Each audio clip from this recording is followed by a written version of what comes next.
Hello YouTube, I'm back again with another video. I'm finally going to introduce you guys to the new support that I've been doing for my custom archetype, and you see here happens to be the mask archetype. For some of you guys who aren't aware, it's an archetype based on the cards that Loomis and Umber playing in the original Yu-Gi-Oh series, where they threatened Yugi and Kaiba, and then they held Mokuba hostage. In that if they lose the duel, it's a tag team duel basically. If they lose the tag team duel, they'll go straight to the Shadow Realm while dueling each other and at a slate on top of a building basically.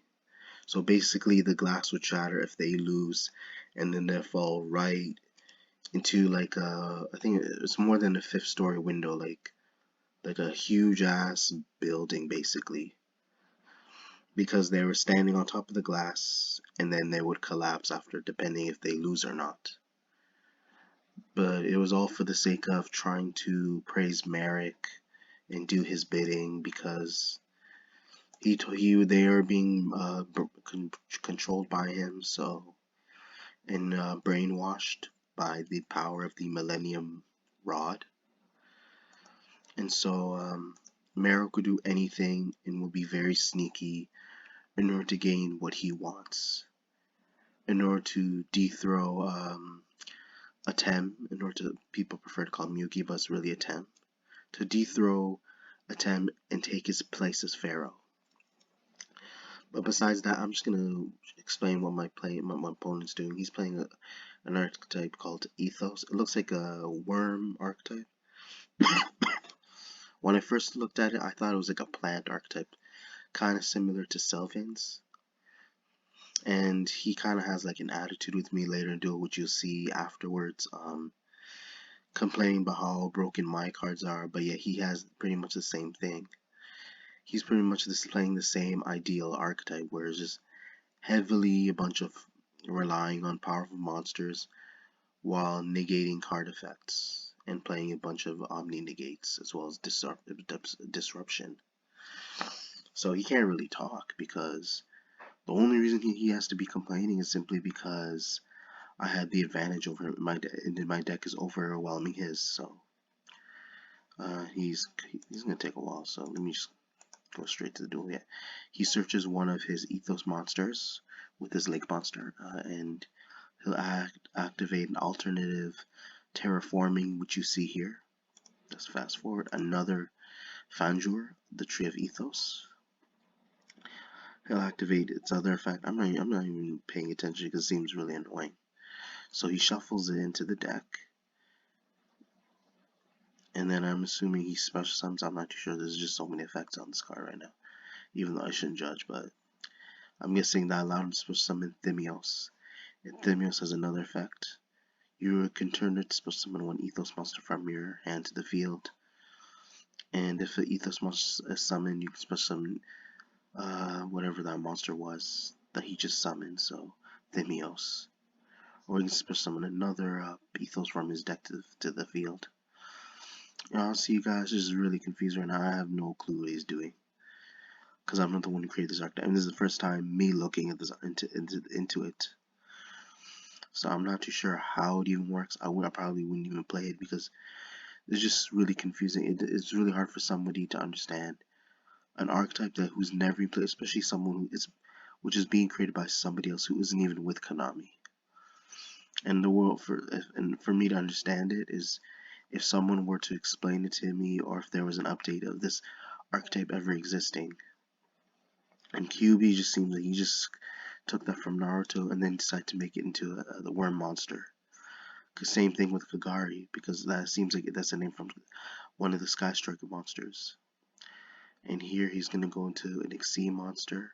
So it's basically a Link and a Xyz archetype, which from Lillian, because he's using two mechanics from his extra deck, so which is Link summoning and Xyz summoning. So I could assume he could be going to others like Fusion, Synchro summoning. There's no way Pendulum summoning, because you have to have Pendulum monsters in your main deck, and they would just be way too bricky with the kind of cards he's playing. So Looking here, it looks like he's going to go into another XC play afterwards.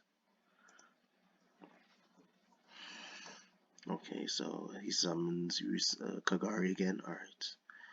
To me, this archetype just seems really broken because it looks like he's just constantly looping his monsters and special summoning from his hand. Because if he's like people say my deck is broken, but the fact that he's constantly summoning his monsters and returning them back to his hand is something else.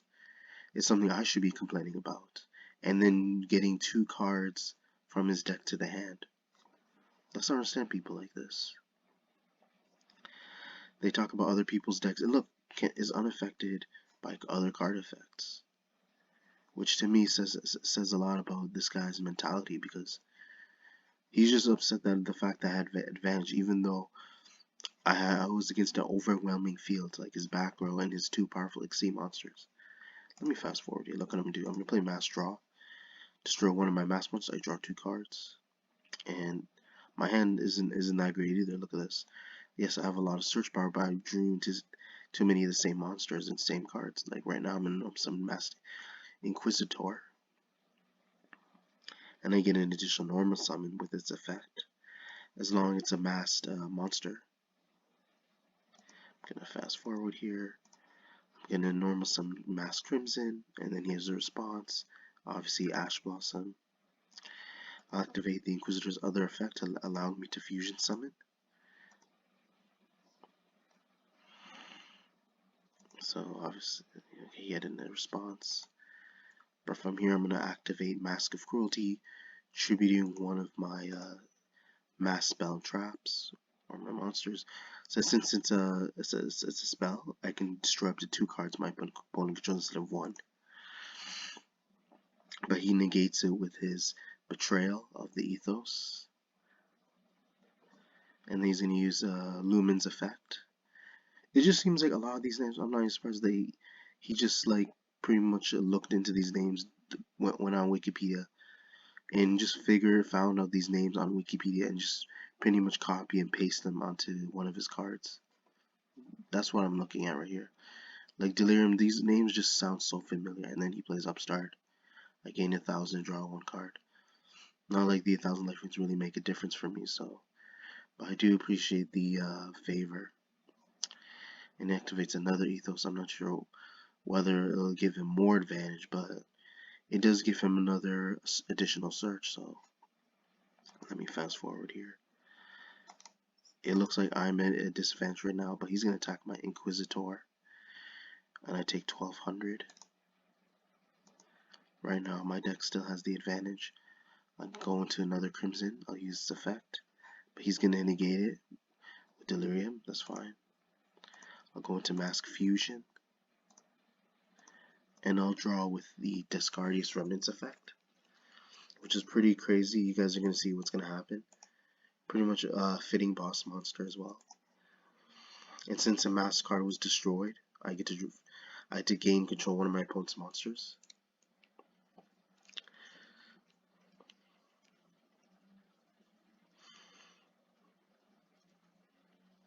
And let's see, I told him to discard this effect, but apparently it's unaffected by card effects, I assume. It's only, oh, okay, the only cards affected are cards that target it. Which is my fault. No, I made a mistake.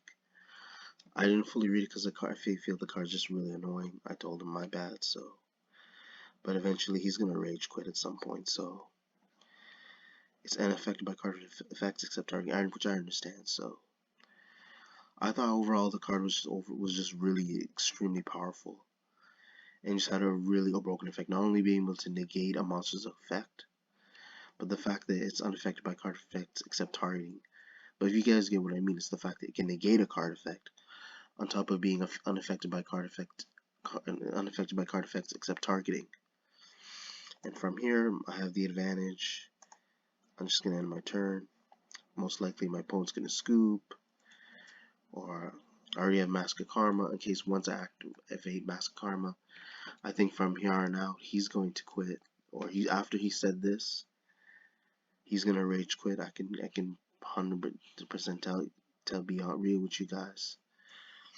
I let him know the effect is fine, but I could be right about afterwards how he's gonna rage quit after activate Mask of Karma from my field, which I already have set on my in my spell trap card zone. So let's fast forward.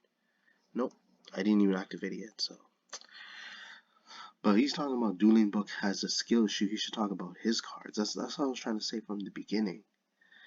Is how are you gonna bash other people the way other people make their cards, but you make Archetype, which single-handedly, constantly can pretty much stall your opponent for time. Where like if you have if you have more life points than your opponent, if you have more life points than your opponent, you can pretty much single-handedly just stall for time, and then if someone were to come in, good thing this archetype isn't real. Just imagine, as if you had made archetype where just you deal a small amount of damage to one, and then you on top of being able to like swing for time and just being able to loop your hands back and forth. That's the one thing he doesn't realize, that his archetype is far more broken than mine's, due to the fact that you can pretty much stall your opponent and then without a care, and as long as it makes you feel comfortable, and just put your opponent like on edge. But again, I'm not gonna really complain here since I managed to get the victory. It's just him being salty. He just is not willing to admit that overall is just that my cards had that I had the advantage. I drew lucky. And although my cards may seem broken, you have to realize that you have to draw into certain bricks in order for this deck to become viable. In order to get to where I am right now with this with it in the midst of the duel. But overall, I like this archetype. I will eventually be showcasing more duels involving the masked archetype, and I guarantee you guys will enjoy it later down the line. Also, again, I hope you guys enjoyed the video. Be sure to check for more upcoming content later in the future. Be sure to check your notifications, comment, like, subscribe. Thank you.